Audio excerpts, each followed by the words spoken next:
இயேசுவின் அன்பு.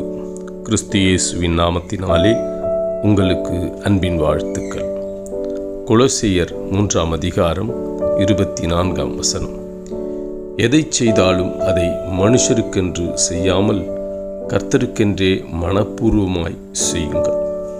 பிரியமானவர்களே, வேதம் சொல்லுகிறது, நீங்கள் செய்கிற காரியங்களை மனப்பூர்வமாய் கர்த்தருக்கென்று செய்யுங்கள்.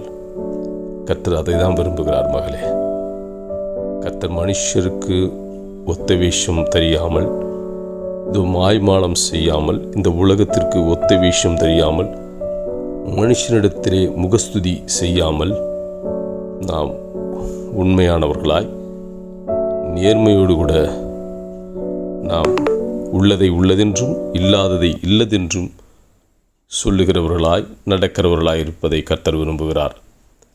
நீ மாய்மாலம் இல்லாதபடி, இந்த உலகத்திற்கு ஒத்த விஷயம் தெரியாதபடி, தேவனுக்கு பிரியமாய் வாழ்வதை கர்த்தர் விரும்புகிறார். நல்மன சாட்சியோடு கூட இது கர்த்தருக்கு மனப்பூர்வமாக, நீ கர்த்தருக்கென்று எதை செய்யும்னா மனப்பூர்வமாக செய். மற்றவர்களுக்கு செய்ய வேண்டும் என்றால் மனப்பூர்வமாக செய். நீ கர்த்தருக்கு பிரியமாய், நீ இருதயத்தின் ஆழத்திலிருந்து நீ கர்த்தருக்கு உண்மையாய் ஜெபம் செய். கர்த்தரிடத்தில் உண்மையாய் கேள். கர்த்தருக்கு உண்மையாயிரு. கர்த்தர் உன்னை உயர்த்துவார். மனப்பூர்வமாய், கடமைக்காக அல்ல.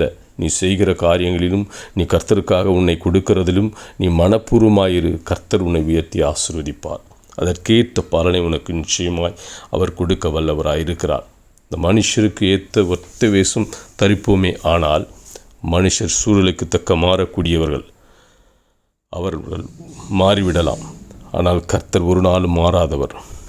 அவர் எப்பொழுதும் உன்னோடு கூட இருப்பார். உன்னை ஆராய்ந்து அறிகிற தேவன். உன் இருதயத்தின் ஏக்கங்களை கர்த்தர் நிறைவேற்ற வல்லவராயிருக்கிறார். ஆமேன்.